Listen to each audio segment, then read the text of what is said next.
This is the first stop for your recyclables, a plant at 14th and Mount Vernon in the Menominee River Valley. City sanitation crews dispose of the waste as you do. Plastic, aluminum, glass, and steel in one pile, newspapers and magazines in another. An average of 50 tons a day in ever-increasing volumes. The amount picked up for recycling picked up more than 25% in January, the first month of the statewide ban on dumping the waste products in landfills. The city is collecting from over 200,000 households, one of the biggest recycling projects in the country. All along, the citizens of Milwaukee have been doing a great job recycling since we started way back in 1989. People have looked at Milwaukee and said, that's a way a big city can put together an effective recycling program, get cooperation from its citizens, and really reduce the amount of waste going to landfill. And we've been very pleased. Much of Milwaukee's recycled material is sorted by hand at this plant, which employs about 24 people. A quick reminder, you're now required to recycle newspapers, magazines, and corrugated cardboard. Also on the list, plastic containers stamped number 1 or 2, and all containers made of aluminum, glass, steel, or a combination of metals. The sorters do worry about hazardous materials, such as hypodermic needles, which are often found, and they ask that you dispose of medical waste in special containers at many local pharmacies.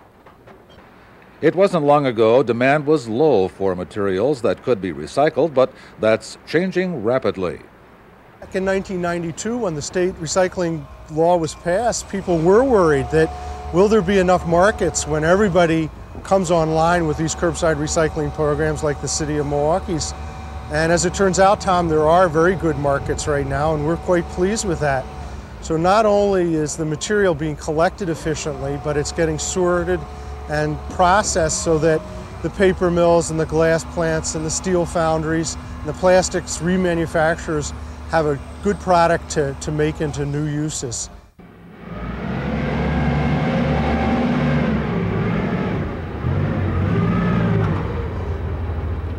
And where does it go after separation at the materials recovery facility? Many places. One of the state's largest consumers of waste paper, cardboard, and magazines is right here in Milwaukee. Wisconsin Paperboard makes use of over 400 tons of your old paper materials every day. It's ground up and transformed into paperboard, used for such things as cereal boxes and book covers, perhaps by a company like Western Publishing of Racine. Some of your plastic soda bottles and milk jugs could travel north to Green Bay. Recycle Plastics Industries uses those materials to make plastic lumber. The bottles end up as picnic tables or as a deck in your backyard. In one of the more unusual transformations, a foundry in Waupaca makes use of more than 1 million steel cans a day. They're converted into automotive parts, such as these brakes for cars and trucks. And the market continues to grow. Milwaukee-based Johnson Controls has developed a method to use recycled plastic in new beverage bottles, and there are many other examples. Well, there's all kinds of things being made. The carpet that we walk on, the paper that we're reading, glass bottles that we use, all kinds of plastic utensils are being made from recycled content. Even the recycling bins, when we replace somebody's recycling bins now, they're made from 100% recycled bottles. So a lot of people have gotten on the bandwagon and said, not only can we capture this material by collecting it efficiently, but we can make some real useful products from it. And as long as that happens, and we as consumers demand that the things that we buy are made from recycled products, recycling will be successful for the foreseeable future. Brockman says people tend to want to recycle more than the Milwaukee program can now handle, things like phone books and aerosol cans. That, he says, will change as even more markets are developed for collecting and reusing our waste materials.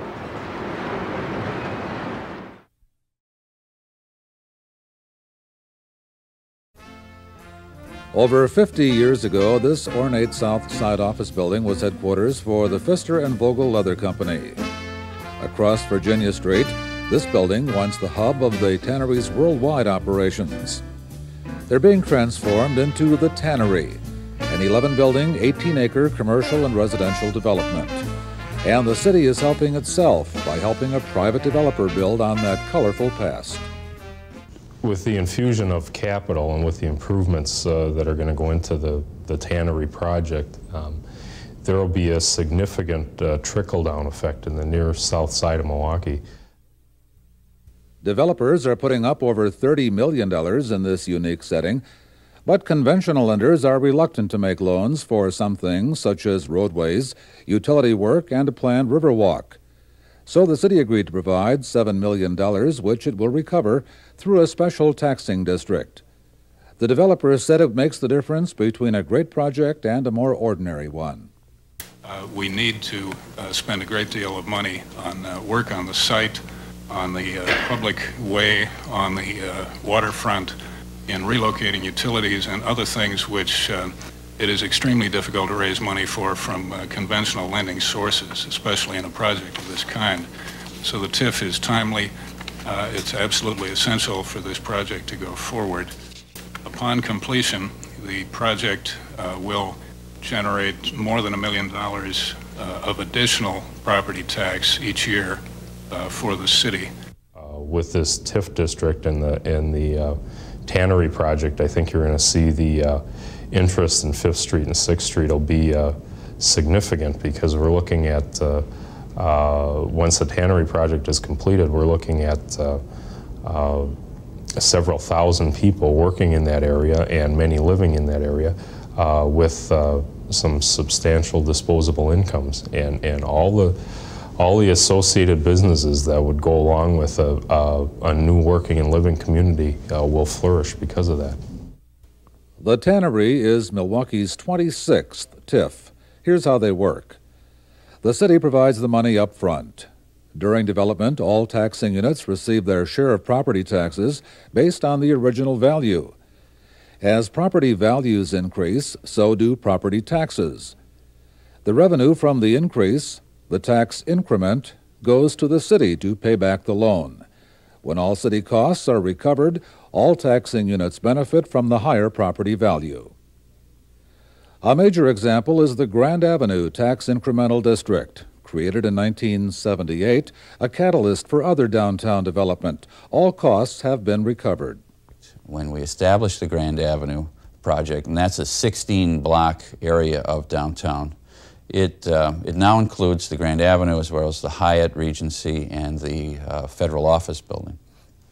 When we first established it, however, the tax base in that area was only $77 million. By the time the district was fully redeveloped and we closed it out, the tax base in that area was $250 million. And the taxes from that incremental property generated $55 million in actual revenue, which was what we needed to recover to pay for our front-end costs of acquiring some of the buildings that had to be demolished for this project, building the parking ramps, building the pedestrian concourses, and other administrative expenses.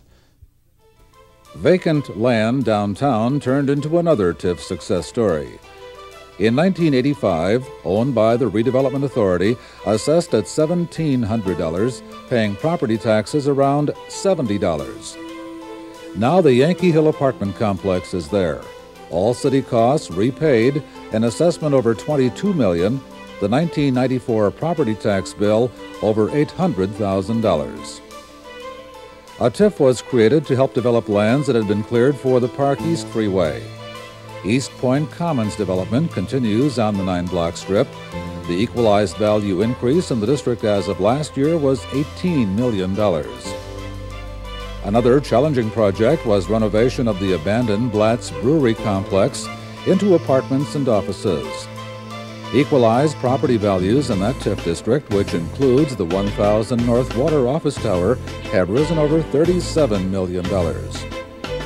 And a couple of acres of parking lots, an abandoned power plant, and the repertory theater need for space turned into the largest single TIF development in downtown Milwaukee.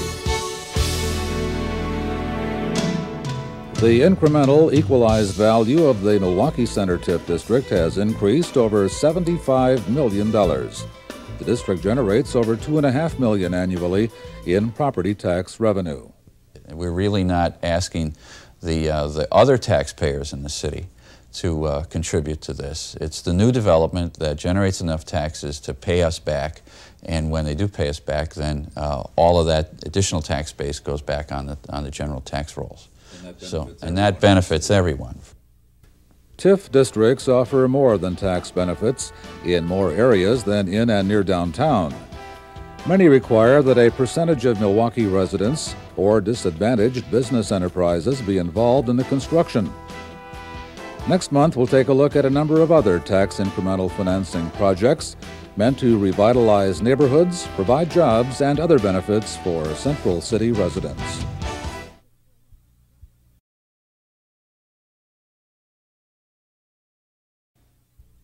Do you solemnly swear the testimony you're about to give this matter be the truth, the whole truth, and nothing but the truth, so help you God? All right, you want to build a new single-family dwelling at this location. The required rear setback is 25 feet. Your proposed setback is 22.43 feet. There's a shortage of 2.57 square feet. 2.5 square feet doesn't sound like a major problem, but Francisco Lopez needed it to build a home. He had to go before the Board of Zoning Appeals for permission to modify setback requirements. His south side lot is odd-shaped, almost impossible to build on without a variance from the city zoning code. And in order to get a variance, you have to show that you have a practical difficulty, unnecessary hardship that's not purely economic in nature. You also have to show that you're being denied a usage that similar property owners in your area are permitted to enjoy. You have to be able to show that the variance wouldn't be contrary to the spirit and intent of the order. To get a special use permit, you have to show that the usage you want to engage in serves the public convenience and is necessary at this location, and you have to show that it can be operated in a manner protective of the public health, safety, and welfare, and also you have to show that there's not a detrimental impact on the appropriate use of abutting property owners or the neighborhood in general. If variety is the spice of life, this board's actions are flavored with hundreds of widely diverse seasonings. Among other requests at a recent meeting, this business on South Howell wanted a variance to continue operating as a pet store. Over at Point Loomis Shopping Center, a special use permit was requested to operate a fast food restaurant in this building. A church on South Howell asked for permission to replace its two 4-by-8-foot signs with one that is 5-by-10. This gas station on Layton Avenue wanted to use one existing auto bay for additional merchandise, another for a mechanical car wash. This Cass Street site needed a special use permit to keep operating as a parking lot. Sometimes it's one homeowner asking for an exemption, other times a room full of people, but it's the law, not the amount of witnesses or evidence, that decides. There's a common misperception that if they get a petition from a lot of people saying that they object to a particular usage or a particular variance, that then it will fail. Or they believe that if they bring a lot of people down who are going to speak against it or speak for it, that this will get the job done for them. This is not true. The law does not permit the board to make a decision based on a plebiscite of the neighborhood. It's true in our board just as it is true in the court. Your request has to be supported by the evidence. Merely counting number of people for or against is not enough for the board to either grant or deny a variance or a special use permit. Would you state your name and address for the record, please? Greg Shalko, 809 North Broadway. And you represent the... I represent the Redevelopment Authority. You Even the city has to ask the city for permission to deviate from the zoning code. This building, a former convent, had been moved from St. John's Cathedral to North Cass Street. The city's redevelopment authority wanted to place the historic building right up to the sidewalk, within the normal 10-foot setback, and had to explain the need to the board. The hardship here is that in trying to keep with the character of the neighborhood and setbacks and existing appearances, it was desirable to move the building as close as possible to the sidewalk in keeping with what was existing on both block faces. And then construction of the porch extended that into the setback and actually into the public way. You don't need an attorney here, but you can have one. Expect to spend time and money when pursuing a zoning change. There are filing fees which range from $50 to $250 for corporate ventures. So generally, it's not expensive. But I should say that it is somewhat time-consuming because of the requirements that are laid out not only in the state statute and the city ordinances, and most of which are a legal necessity. It does take some time. So anyone who does want to apply should be applying well ahead of the time that they want to accomplish a certain project. If you're not satisfied with the board's verdict, it can be appealed to circuit court. And while it can't satisfy everyone, Chairman Pleva says the Board of Zoning Appeals is willing to listen, tries to be as helpful as it can, and act in the best interest of Milwaukee and its neighborhoods.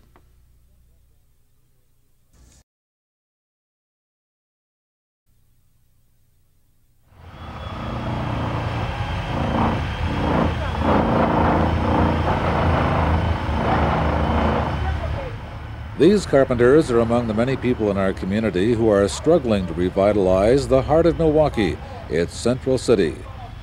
Their goal is to reduce blight, provide decent housing, and improve the economy, and that takes money, a lot of it.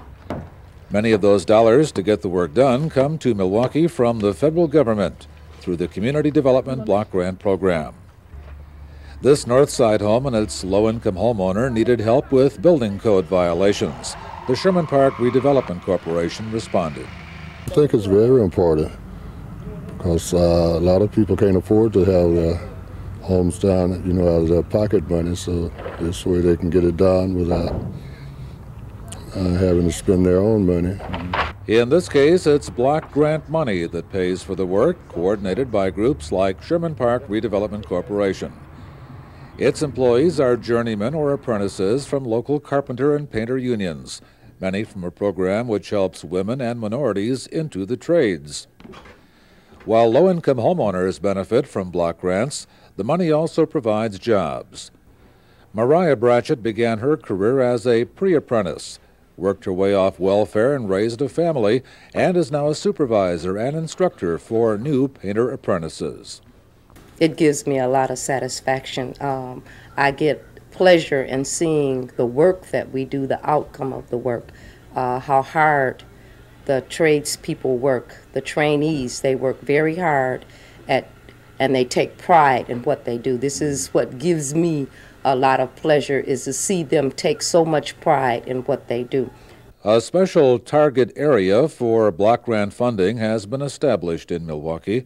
Approved programs are intended to benefit low and moderate income residents of that target area. The policies and guidelines for Milwaukee programs are set by the Community Development Block Grant Policy Committee. On the panel, 7 members of the Common Council and representatives of the mayor and comptroller. Even with $23 million, there's never enough money to meet all the requests, but they do what they can. We're going from having a scattergun approach to having concentrated areas where you provide needed resources in a certain area. Central City Initiative 1 and 2 is an effort using a 5x5 square block area to say, let's do housing rehabilitation, let's do home lending, let's do home repair, etc. in one little area, and let's make a difference. So I think we're going from trying to be all things to all folks in a number of neighborhoods to maybe concentrating in the areas of greatest need. So I think we're doing a lot better. The policy committee decisions must be approved by the full Common Council and the mayor. Preserving the city's housing stock is one of many ventures funded by block grant money. Some grants help first-time home buyers. Others provide money to revitalize neighborhood commercial areas. Block grants provide money for graffiti removal. Many young people in our community gain an education, job skills, and work experience with the Milwaukee Community Service Corps. It's another agency receiving some of its funding through the block grant program. What I think is good about what we do is the fact that we give people a chance to gain meaningful job experience who haven't had that chance. I think the Corps has played a major role in the community. They gave a lot of us opportunities to do some of the things that we always wanted to do and something to build on. Where can you ask to go and get your education and earn a wage at the same time? And pick up valuable skills you're always going to have with you. So, I mean, that's why I wanted to work here. The Corps helped me by me bettering myself with working with people and throughout the community. And these skills I'm learning is going to better myself in getting a better high-paying job. In a typical year, the Milwaukee Block Grant Administration says it's able to provide job training or placement to several hundred residents of the target area. Improvements to more than 4,000 central city housing units and about 100 businesses. Shelter for hundreds of homeless and victims of domestic violence. Other services by more than 40 community agencies serving thousands of people. The U.S. Department of Housing and Urban Development administers the billion-dollar block grant program, one of the government's most important tools in the effort to revitalize depressed neighborhoods. While there's a budget-cutting mood in the nation's capital, there's still some optimism locally about the anti-poverty program. The push these days is to less federal bureaucracy and maybe empowerment of the state and local level. And if that's the case, then I would think you would still fund money to community-based block organizations and the community development block grant because they deal on the local level. In other words, the governors and the mayors of these cities can make decisions better because they are in closer contact with people. Community development block grant money is helping low and moderate income citizens and neighborhoods in our community. With continued federal block grant money providing a porch here, a new roof there, perhaps Milwaukee can accomplish its goal of building a revitalized central city.